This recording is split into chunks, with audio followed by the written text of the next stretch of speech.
All right. In this video, I want to encourage you and get you to slow your roll at the same time. Tell you to speed up and slow down. All right. Hope you can follow along and follow directions. Joking, not joking. You'll understand as I go through this. Now, I like listening to these people talk about the rapture and when they think it's going to be. Like I've listened to a bunch of different people. Like there was a guy, Repo Man 64. There's a guy from God a Minute. There's Tyler from Generation 2434. There's Barry Awe and Bob Barber from End Time Dreams, Dream and Vision. I always want to say dreams plural and visions, but it's not. It's kind of weird. But anyway, recently a few of them actually came together and they had a video talking about this stuff. And after watching it, there was one from Barb Barber that I was checking out, talking about the solar flare thing going on. It was interesting. And he was talking about the midpoint of the tribulation. And it got me thinking. And I'll explain what I was thinking, but before I do, I want to just say something that kind of got me turned off about all the people talking about the rapture and when it could be. And that was, like, Barb Barber put out a book called The Road to 2024, because that's when he was saying, hey, this is when the rapture is going to happen. But then he would say, like, every year at different times, hey, this could be the rapture. Right? Admitting, he could be wrong. It might not be 2024. Maybe it's earlier, right? But it's just kind of weird to put out a book and then go right at and contradict it right when you're promoting it, right? That's where I liked Rock Island Books. He was actually showing how the numbers point to 2024. You'll have to check him out if you want to know that for yourself. And he hasn't changed his views at all. He doesn't get into it like everybody else is doing. Like every year at each feast, he's talking about it like a Barry All would do. I like Barry All. He's teaching about the feasts, and you could get the idea that, hey, the rapture could happen at any one of these feast days. So it's one of those things to pay attention to, no doubt, right? And I just think that, like I said in some of my videos about the raptures, how about we narrow down the year, right? Instead of like every year we're going, well, maybe it's right now, maybe it's right here at this feast or at that one, maybe tomorrow. Well, how about we narrow down the year, right? Because there's a lot of people who say, oh, you can't know the day or the hour. And I know they don't know the context of what is being said when Jesus says no one knows the day or the hour. But if we focused on the year, I think then we could actually narrow things down. And I think the key to look at is Israel. Because Ecclesiastes 1:9 tells us that there's nothing new under the sun. What has happened will happen. Matter of fact, it says will happen as if it is required to happen again. It's like the day-night cycle, the weekly cycle, the monthly cycle, the yearly cycle. Everything's a cycle. It repeats. The life cycle. Everything is a cycle, repeating over and over and over and over. So you're going to learn, right? Because you learn by repetition. And you're doing these repetitions of these things day after day, year after year, decade after decade, and so on. So you learn it because you're doing it over and over and over and over and over and over. So you can learn from history. And Israel has never existed for more than 80 years united. Right? So if we were to look at that and say, well, history repeats itself, it's probably not going to exist as a nation together for more than 80 years again. So if we look at when Israel declared themselves independent, we see here May 14th, 1948. And I think the first nation was the Soviet Union that agreed and declared them independent 3 days later on May 17th. But the United States didn't declare them independent until January 31st, 1949. So if we use the dates of when Israel declared themselves independent and when the United States declared them independent, we can get a window. And I was thinking, you know what, the window, it has to be 3.5 years before Israel's 80 years old. And why do I say that? Well, if they haven't existed for more than 80 years at one time, well then we shouldn't expect that to happen again. We should expect it to happen again. We should not expect them to go over 80 years. Right? We should expect 80 years of the max before something happens. We recently saw Israel raise their flag with a gay pride flag. Right? So we can see that they're asking for judgment by their God. Not to mention the way they fight against Christianity, but we get to see God's character and his mercy and grace towards Israel by how he puts up with them. And we should praise God for how good he is on how he treats Israel in spite of themselves. God's ways are above ours. And praise him for not being like us, being better than us. But getting back to the subject here. So I was thinking about this, that the Antichrist is going to be in the Jewish temple, declaring himself to be God. And that's probably when a Jewish zealot is going to kill him, saying, hey, you're not God. Gods don't die. Gods don't bleed. He's going to kill him. Kind of like that 300 movie where the guy says something along the lines of, men will see that the gods bleed, and he throws a spear at the giant and cuts him open. And yeah, I think something like that happens, but this Antichrist raises from the dead. And before he even raises from the dead, the world is already getting against the Jews because they just killed this guy who probably was holding things together and putting things together for the last 3.5 years. Probably pulling the world out of the turmoil and keeping things from falling apart through everything that's going on. So they look at him Messiah-like, God-like, right? And when he raises from the dead, it's now God-like. And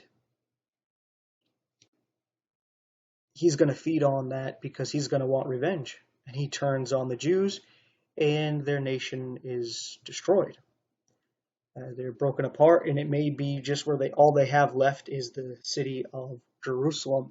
And it gets to the point where that's all they have left when Jesus actually comes back. So I think that would happen by the time they are 80 years old. So we look here, by the time they declared independence, May 14th, 1948. I'm not sure where that is on the Jewish calendar of that year. So we're just going to use the Gregorian calendar to make it simple, since we know what that is. So if we went 80 years from this, they would be 80 years old on May 14th, 2028. Yet we can push it all the way to 2029 on May 13th, because up until May 14th of 2029, they'll still be considered 80 years old, right? And the reason why we're using the whole 80 years old thing is because of this right here. Jesus tells us in Matthew 24, when asked about the destruction of the temple, the sign of his coming, and what at the end of the world, he says here at verse 32, now learn a parable of the fig tree. When his branch is yet tender and putteth forth leaves, yet ye know that summer is nigh. So likewise ye, when ye shall see all these things, know that it is near, even at the doors. Verily I say unto you, this generation shall not pass till all these things be fulfilled. Heaven and earth shall pass away, but my word shall not pass away. So he says, hey, when you see the fig tree come back, you think he's just talking about a fig tree, like a random fig tree? No, it represents the nation. Just like Nebuchadnezzar as a tree represented Babylon. Israel is represented by a tree, a fig tree. It's not producing fruit, but it's producing leaves. It says when it produces leaves, summer's nigh. This generation is not going to pass till it sees all these things, right? Till all these things be fulfilled. So if all these things are going to be fulfilled before this, right? One of the things he says here is that verse 15, he says, when ye therefore shall see the abomination of desolation spoken of by the prophet Daniel stand in the holy place, whosoever readeth, let him understand. Then let them which be in Judea flee into the mountains. Let them which is on the housetop not come down to take anything out of his house. And then he talks about praying not that their flight be not in the winter on the Sabbath day. And I think a lot of things are interesting here. One, obviously, he's talking about a future event of the Antichrist standing in the holy place, which is the temple. Where? In Judea. And he says to get out of there when you see this happen, right? So he's talking to Jews. As he says, pray that your flight be not on the Sabbath. It's not a Christian thing. Another interesting thing, he says that your flight be not in the winter. This ties into what we see in Revelation chapter 12, where it says that the woman that gave birth to Jesus, which is the nation of Israel, fleed or was given the wings of an eagle to flee into the wilderness. So it's a flight, probably to Selah Petra, right? And Jesus says, pray that your flight. He doesn't say pray that your travels or your escape. He says flight. Very interesting. So he predicted that they were going to be flying wherever they're going to get out of there, right? And like he said, you see the fig tree, you know that this generation will not pass till it sees these things. So this has to happen before this generation passes. So why were we doing 80 years? Well, because when you read in the Psalms, Moses says that a generation is 70 years, and if by strength and rebellion, 80 years. And that's generally how long people live. I know now and then people don't live that long, or they live a little bit longer, but that's generally people live to about 70 years old. And then after 80 years, he says in the Psalms, we fly away. And that makes you think rapture. Might not be what he was talking about, but it makes you think rapture. And it ties into what Jesus was saying here in Matthew 24, right? So when we got all that, so then let's go with this date here. So by the spring of 2028, possibly into 2029, we should see the abomination of desolation happen. Because that would be before Israel turns 81 and surpasses the length of the generation being 80 years old. And that's if I understand this correctly, and it seems to be the understanding of everybody else. But, we all could be wrong that the generation is 80 years old, because 80 could mean, before you end up getting to 90. So it goes all the way to 89 years, which changes things drastically, right? But I'm not gonna try to push that idea. I'll just say it's a possibility, right? Kind of like saying, Jesus lived for 30 years, and he actually lived to 33 and a half, right? Just trying to say that he lived into his 30s. You can kind of put it as a decade together.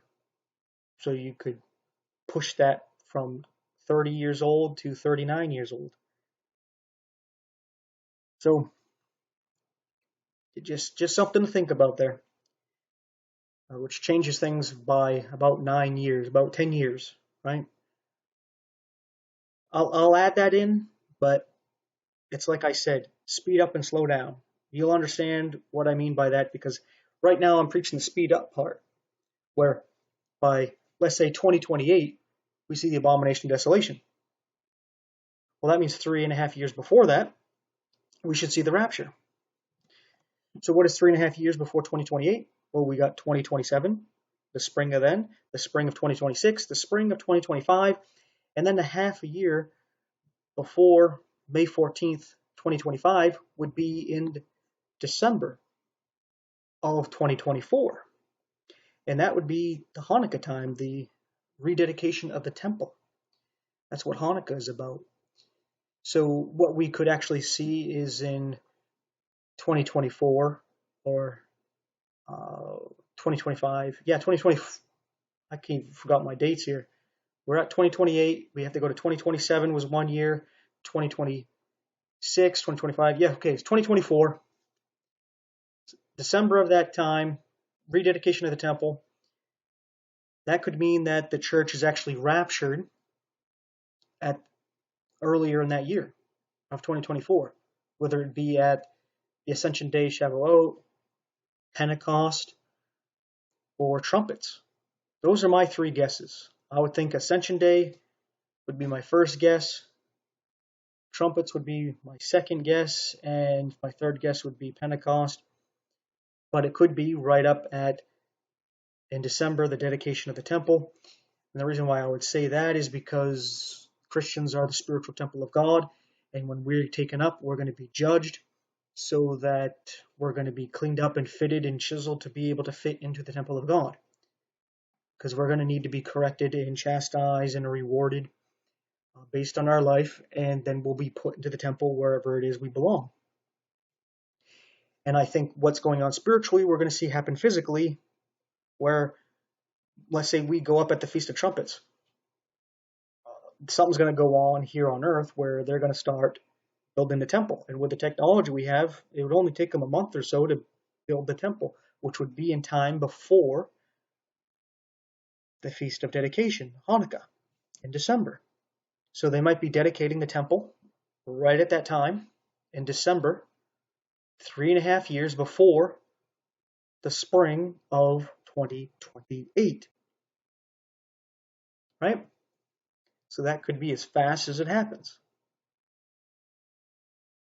Following along here? But we could go as late as, let's say, January 31st, 1949, because that's when America declared Israel a nation. So if we went by that date, that would mean January of 2029, but let's push it further, because they would be 80 years old all the way up until January 30th, 2030. Right?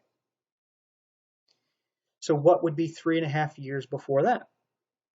Well, you would have January of 2029, 2028, 2027, and then a half a year before that would be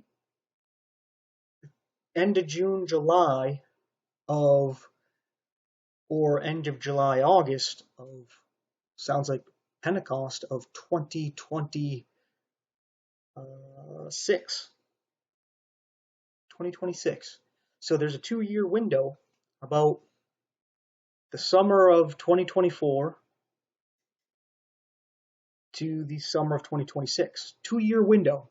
That's my guess. Between 2024 and 2026, using Israel's age as a nation to determine this.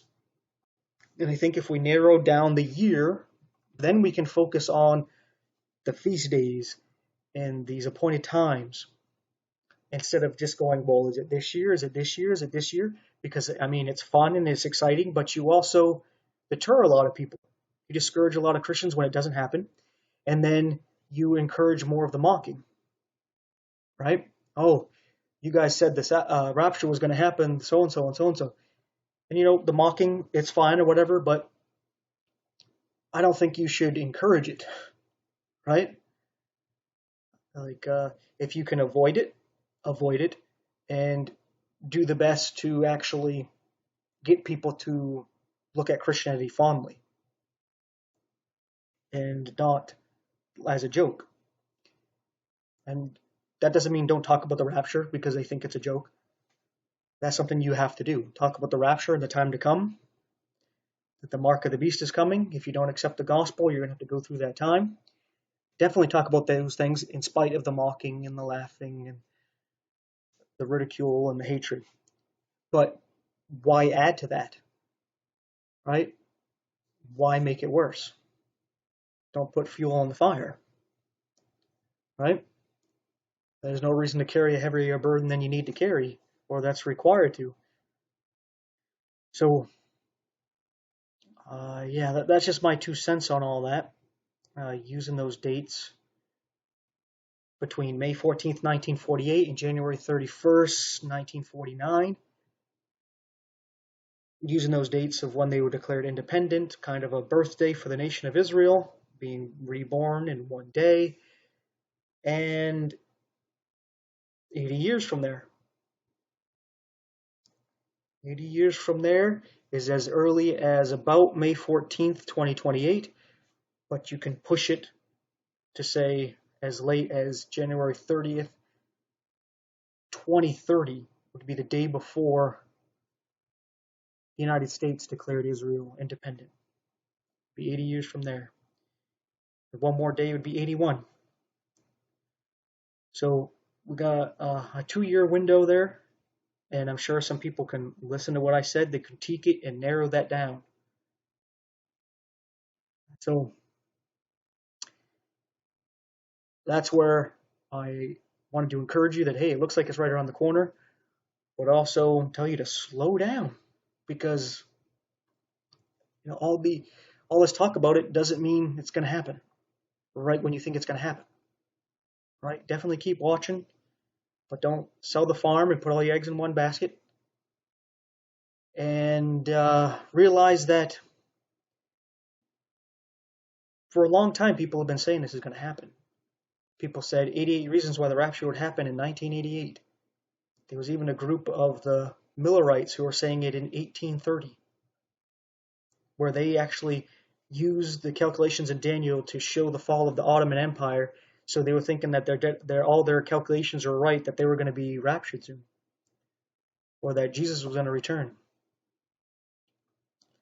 So you need to slow your roll a little bit, where, yes, you're looking, but you also realize that sometimes you believe things because you want to believe it, not because it's true. Right? You want it to be true that it's tomorrow. So you know what? I'm going to bet my bottom dollar on tomorrow. But you're not being reasonable, not being wise there, because you're getting into your emotions where I want it to happen, so therefore it has to happen. That's not how it works, right? Or else he'd be coming right now, right? So just keep a stiff upper lip there. Stay strong and deal with what you got to deal with. Hoping it's today, but preparing to even live your entire life. Like, the way I think of it is, hey, I'm going to live as long as Moses, about 120 years.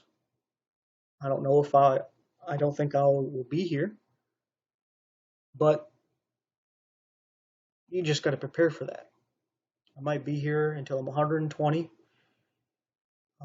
I don't think so, but I'm going to prepare for that just in case I'm wrong, because I may just believe all this because I want to believe it. Right?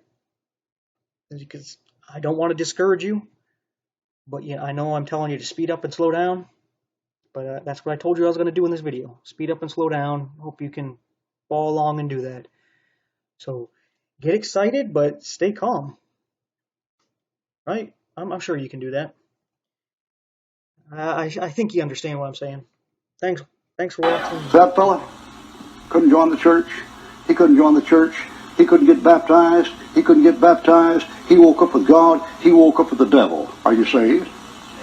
So that fella didn't take the sacraments, didn't take the sacraments. Didn't say the rosary, didn't take the rosary. Didn't tithe, didn't tithe. He went to heaven, he went to hell. You saved? Didn't keep the law, he didn't keep the law. He broke the commandments, he broke the commandments. He didn't keep the golden rule, he didn't keep the golden rule. He woke up in glory, he woke up in the pit. Are you saved?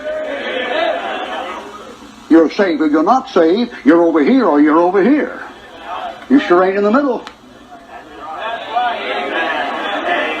He said, Lord, remember me, thou comest thy kingdom. And Jesus turned to him and said, Verily I say unto thee, today shalt thou be saved. Just like that.